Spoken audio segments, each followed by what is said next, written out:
अगर आप भी चाहते हैं कि एसएस फिल्म्स मोतिहारी के ऑडियो वीडियो सबसे पहले आप तक पहुंचे, तो इस चैनल को सब्सक्राइब करें और साथ ही बेल आइकन को दबाना ना भूलें। Presented by SS Films Motihari.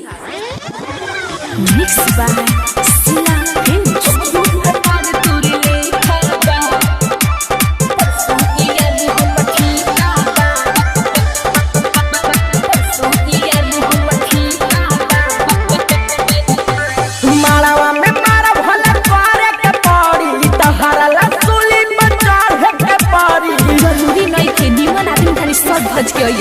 मालवा में मारा भला पारे के पारी तहरा ला सुली पर चढ़े के पारी प्यार हमारा या न देखा बा ना बुझलु का।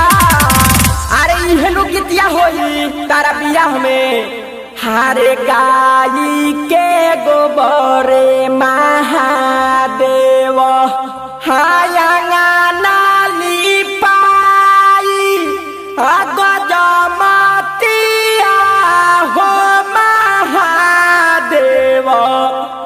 चौका पुराई सुनिए शिव शिव के दहाई। परसों यार हम ठेका बा हमरो भतार तोर लेखा बा। परसों यार हम ठेका बा सावर भतार तोर लेखा बा। Recording by Sheela films Motihari. परसों यार हम ठेका बा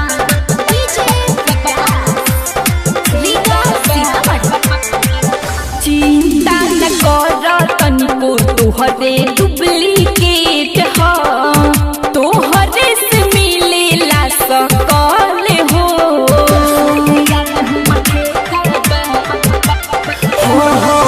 कहीं से तुम्हारी अपना दिलवा के बतावा तू ही निकाला कवनो हाल हो जिनकी भरला ओकर हो जाइबू पियावा के संगे मौज उड़ाइबू एही से लागल टेकाबा। कर जा अब का करबू हारे ताही चौके बैठेले न महादेवा हाँ गइले आलसाई चुटकी बाजाई गौरा देई आली हनी मानाई सुनिए शिव शिव के दहाई। परसों यार हम ठेका बा हमरो भतार तोर लेखा बा। परसों यार हम ठेका बा सावर भतार तोर लेखा बा। Music director Shashi Singh. Music director Shashi Singh. परसों यार हम ठेका बा परसों यार हम ठेका बा। टाइगर सुजीत के भले तू ठुकराइबू मानी न फैशन फिरोज जाना तनी हमरो मालूम बा।